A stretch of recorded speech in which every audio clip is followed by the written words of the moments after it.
You're listening to .25, written by Rob Morton and Patrick Edwards.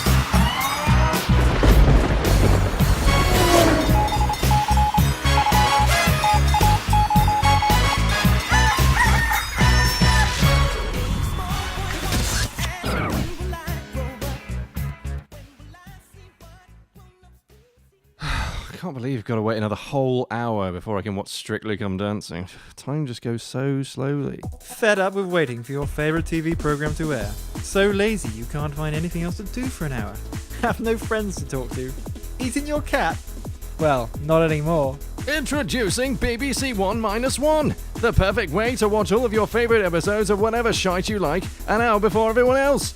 But everyone else will also be watching it too, so it really defeats the point. Can't get enough of your favourite episode? Then watch it 3 times in the same day! Watch it on BBC Minus One, then on BBC One as normal, then tune in to BBC Plus One, and watch it again. Then, actually, watch it on iPlayer forever and ever until the next episode! Out of your local cretin meeting that unfortunately takes 3 hours so you miss it all, don't have the internet for iPlayer? Give us a call, and for one fixed fee, we will come to your house and reenact the show for you in your own living room. That's right, we really are that desperate. Haven't got a house for them to perform in? Don't have a TV licence? Then we're going to get one of our trucks driving round to your house, and then we're going to arrest you, and then you go to prison, because that's definitely what happens when you don't have a TV licence. BBC, making the missable unmissable.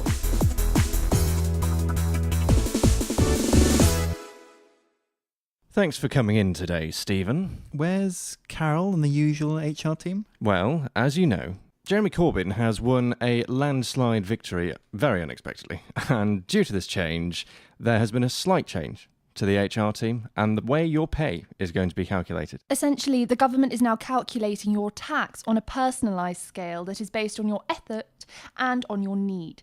The only amount they are going to take away in tax is the percentage they think was based on luck rather than any conscious effort on your part. Right. We wouldn't want you being undeservedly benefiting from any good luck you've experienced. Or bad luck. So we're just going to go through this tick list, and I'd like you to tell me whether any of the following situations apply to you. Obviously, you are white and male, so we'll just hold that against you as a given. But the first question is whether your parents went to university. No, they didn't. Oh, that's good. Did you attend a fee-paying school? No. This is going well. Did your parents... Sorry, I thought this was about me. I can assure you that this checklist has been devised by experts who know exactly what they are doing. Did your parents read to you at night? No. Are you sure? Well, if you count reading the labels off the back of their empty fag packets as... I'll put that down as a yes then. Remember, if you are unsure about anything, don't be afraid to tell us, and we will decide how much it counts against you, okay? Can I ask whether you enjoy your job? It's all right, I suppose. All right good or all right bad? All right, good. Oh, another black mark, I'm afraid. Sorry, why does the fact I like my job count against me? What we are trying to do is make sure the hard-working people of this office all get what they deserve. That's all. I work 70 hours a week. Yeah, but if you think about it, your work isn't actually hard though, is it? If you work with a square mile of St. Paul's and you don't clean carpets, fix toilets or fulfill a grueling human resources function, your job doesn't really count. And you did just say it was all right good. Sorry, you're going to have to explain this to me. What has this got to do with my earnings? Surely it is self-evident. On the one hand, if you think your work is hard, it is obvious that you don't have the skills to do it, in which case you are a waste of resources and your salary isn't deserved. On the other hand, if you don't find your work that hard, your salary isn't warranted. Well, in which case, what do you think of your work? We think it's fairly priced. Why? Because our salary is less than yours. My salary is based on my ability to supply demand at an agreed price. Yes, an ability derived through a combination of lucky coincidences, which, according to our calculations, means that you can take home a grand total of 17.5% of your income. That's better than some of the tops you work with. You should be very pleased. This is ridiculous. No, Stephen, this is progress. Hang on. You said at the start of this conversation that my scale was based on effort and need. I need more than 17.5% of my income. What do you mean? Well, I've got very expensive tastes. Oh, please don't. It's a medical condition. What condition? I've prepared a list of my needs together with a post-tax salary that should just about cover it. This is at least 3 times the salary you're on now. This is outrageous. As you'll see, I experience severe reactions to food that isn't foie gras and Chateau Neuf de Pape. Newspaper ink dehydrates my fingers, so I need someone to iron my Financial Times daily. My feet get sore if I have to walk further than 10 minutes at a time, so I really do need a driver. What does it say at the bottom? Oh yeah, I also need to watch you burn your own children alive for my enjoyment. That's not need. Yes, it is. I need to watch you burn your own children alive. That's an outrageous act, an imposition on others. And what's wrong with that? It infringes our freedom. It violates the sanctity of the individual. Well, if you're not going to burn your children alive, how much are you going to pay to compensate me? How about 50% of your salary? That's outrageous. How are you expecting me to live off half my income? I'm not. I'm making you choose between burning your kids or paying for them not to be set on fire. God, who's got expensive tastes now? How about 30%? Your kids are about to be burnt to death and you're trying to negotiate with me. Do you honestly think I'm prepared to negotiate? I need to watch your kids burn to death. I guess we could just work longer to pay for our kids not to be burned. In fact, come to think of it, under the new regime, we wouldn't have to pay any tax. We would be working long hours against our will for a reason we don't like. Unfortunately, you would have to pay nearly all of your extra earnings in tax, as the incentive to work those extra hours derives not from a hard work ethic, but an instinct to protect your own children, I'm afraid. Damn. You got us there. I'll get the paraffin then.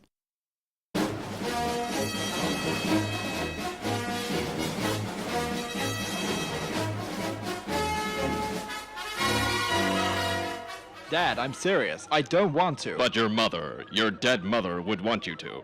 Think about your brother. Dad, I don't want to. I don't want to be the pilot of Thunderbird 5. But you'll be in space. I hate space! It's only for 18 consecutive months, followed by 1 week back on Earth in perpetuity for the rest of your life. Well, if it's so important, why doesn't Virgil go? I've already told you. He's got to drive the spaceship that drops a submarine from the sky. Well, what about Gordon? He's got to drive the submarine. Please, Billy, just listen. No, Dad, I won't do it. I want to be a ballet dancer. What the fuck has ballet got to do with it? All your mother ever wanted was you to go out into space and come back for daiquiris and cigarettes by the heat-resistant swimming pool. You're only throwing a dead woman's wish back into a dead woman's face by becoming a ballet dancer. Since you're so keen to talk about Mum for once, let's just remember why she left. Your mother? My mom left Tracey Island because you were more interested in saving other people's lives than saving your own marriage. How dare you? It's true. You neglected her ever since you hired Tintin as our babysitter. You like Tintin. She took my virginity, Dad. She took all our virginities. Yeah, but what a looker. Dad, Mum was a looker until she got trapped in the moving heat-resistant swimming pool during her yoga class. It wasn't the same after Brains. Brains did its best to create an exoskeleton for her. It just wasn't practical in the bedroom. Surely you can see that. Whereas Tintin's supple, milky flesh... Are you not listening, Dad? I'm becoming a ballet dancer, and that's final. 18 months later. You're listening to the Nutcracker Pas de Deux, live from the Albert Hall. This is Christmas on BBC One. Come in, Thunderbird 5. Anything to report? Shut up, Dad, I'm rehearsing. I've told you about this. You've got to listen for cries for help. Not listening, Dad. Billy! I fucking hate you, Dad. You're worse than Mr. Reagan ever was.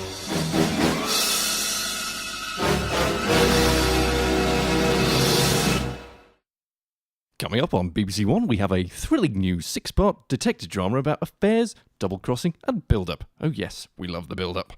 It's basically our way of making you sit through 5 hours of poorly scripted drama by being as vague as possible and then waiting until episode 6 to give away only enough of the story that leaves a pretty implausible cliffhanger at the end for us to do exactly the same in series 2. Don't blame us, you're paying for it. But first, since the BBC have unbelievably managed to lose the rights to the Bake Off, in our attempt to try and replace it and see if it will stick and potentially go as viral and plausibly as Bake Off did season, a sneak peek at the Great British Stamp Collecting Off. Oh my goodness, this stamping lark is harder than I thought. 12 amateur collectors. I've just ripped the Queen's head stamp in half. Is that treason? Oh god, the stamps! They're everywhere. I've got no idea where to start. 12 grueling weeks. Oh, go on, give it a good lick. My mouth's gone dry. I can't lick. Someone please get me some water. I'm bloody parched. One host with exceedingly poor sexual innuendo stamp puns. Get that tongue right around the back of the head. Whatever you do, remember to stick it on the front and not the back side. Oh, well, you know what they say about stamps and envelopes? No. Something, you know, Dicky, no, for sex, bloody stamping sex. 2 formidable judges. I've been judging stamp collecting for 20 years and I've not seen a stamp so poorly fixed as that. Do you want to stay in this competition? Well, you better start pulling your tongue out and start licking the stamps. Oi, that's my line. Challenges that will stamp out the week. I can't do this anymore. I mean, look at my EU Collector's Edition stamp. It just won't stick. How the hell am I meant to arrange those stamps so it makes a picture of the Queen's head? They're all the Queen's head. I'd be utterly ashamed to send that postcard with that stamp design on. You just ruined a perfectly good picture of Lady Diana. Oh, stop stamping your feet. It's some bloody advice. Oh, that is a thing of beauty. You've certainly put your unique stamp on this one. Look at the perforations. And no soggy envelope. The winner to be crowned Britain's first winner of the Great British Stamp Collector Off. And the winner of a damn good stamping. Sorry. The winner of the Great British Stamp Collection Off is... The Great British Stamp Collector Off. Please watch, or just look at your watch for half an hour each week. It's basically the same thing. So, it's all agreed that to show our opposition to the new work policies, none of us are going into work tomorrow. Barry? Yeah, well... Come on, Barry, look. Shane's not going to work tomorrow, are you, Shane? I didn't say that exactly. Guys, we've all just agreed we aren't going to work tomorrow. Craig, the old mate, you're not going to go in, are you? I'm not going anywhere, but... That's the spirit, Craig. Mate, I'm just going to come out and see what everyone else is thinking. Why don't you just change jobs? Well, because I have a higher purpose, Jonathan. A purpose to campaign for the greater good. We are here to set minimum working standards. Yeah, that was obviously the historic reason for unions. No one disputes that. But things have changed. We now have the opportunity to vote for a government that has a democratic mandate to legislate for agreed improvements to working conditions. Yeah, but come on, that's so boring. The unions are the only ones to protect the little man. Obviously not the migrant labour that can undercut the rest of us. I'm thinking the less little man. The medium man, who can be assured a guaranteed level of comfort. Look, if you can do your job for less, you should be able to. If you can't, you don't. If you want to affect the national minimum standard, you vote for it. Come on. 50 grand. Oh, here we go again. 50 grand to sit on our arses all day is quite a lot compared to the shit nurses and teachers have to go through. Anyone else think that Jonathan isn't one of us, lads? Anyone else think Jonathan doesn't quite get it? I think someone is forgetting that no one gives a fuck what you think, Jonathan. I think someone is forgetting that I only need 10% of your votes to get what I want anyway. Well, you've proved my point exactly. Lads, put him on the tube tracks. Get off me. When we run him over, we can share the PTS payout to spend down the pub tomorrow. I regret to announce that there are major delays on the Victoria line owing to a person falling onto the tracks earlier today. Please continue to wait behind the yellow line and pay exorbitant charges. And now on Fox, Barage Anderson's landmark series, The Making of the Modern Britain. Throughout the last 30 years, I have met a number of people over a number of pints at the European Parliament canteen in Brussels, Strasbourg, and for the first-class buffet car between the two, and they all agree that the liberal elite have had it far too easy. In this series, I want to explore the origins of liberalism and how it's finally going to end. Episode 1, The Welfare State. You join me in the heart of London, where opposite the remains of the Palace of Westminster stands a statue dedicated to the architect of the welfare state, Nye Bevan, the arch-eugenicist of 20th century Britain. Bevan created an institution whereby taxpayers suddenly became obligated to fund the healthcare of others. In doing so, Bevan was to change the evolutionary path of the human race forever. Of course, the UK had been host to a number of charitable organisations before, but nothing had been achieved at such a scale, nor in a way that had required welfare users to do nothing in return. Never before had the environmental conditions allowed the coexistence of the guilt-ridden and those able to exploit that guilt. Throughout the history of Great Britain, the people have always had to deal with the threat of invasion from the likes of the Romans and the Normans. But never before was it forced to deal with a force as powerful and as malign as the liberal conscience.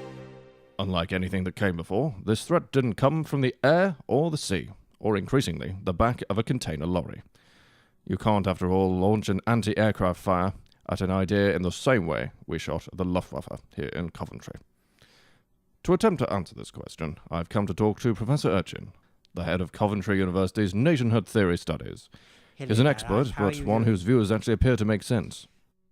We see the first signs of liberalism influencing policy in Britain as early as the start of the 19th century, when the aristocracy could no longer resist the mercantilist demands for political representation. So what you're effectively saying is that we've had enough of these German pricelings taking our taxes, and they knew that if they wanted to keep these new business owners sweet, they would have to start making certain concessions, or otherwise, forget it, mate. Exactly. In other words, then, liberal guilt is and always has been an idea that came from the elite. Couldn't have put it better myself. Of course, today we know that the elite have more or less fled Britain from their homeland, where despite some impressive attempts to come back, they decided to rule us from afar. But how exactly were they able to do that? It's actually strikingly easy to understand. If I empty this hoover full of orange, red and black dyed cigar ash and switch it back on, we get a powerful vacuum. Where once it was full of German dust, it was now full of merchant dust. In other words, same shit, different day. I'm here at a humble factory unit, once the greatest vehicle of national pride, where men, women and children could spend all day together getting their hands dirty. Only that the owners could see that these people were actually quite enjoying themselves. At the forefront of the conspiracy was the factory owner Frederick Engels and his commie mate Marx. Together the perfect embodiment of the liberal cultures.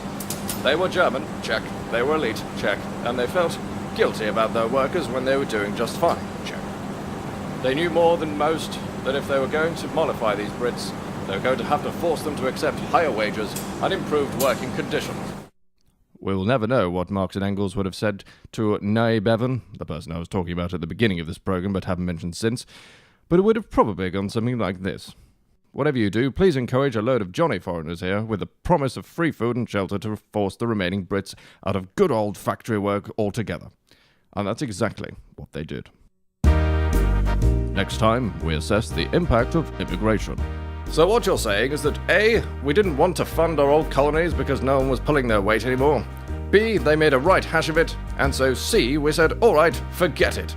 If you really want to come and drive our buses. All this and more on Barage Anderson's The Making of Modern Britain.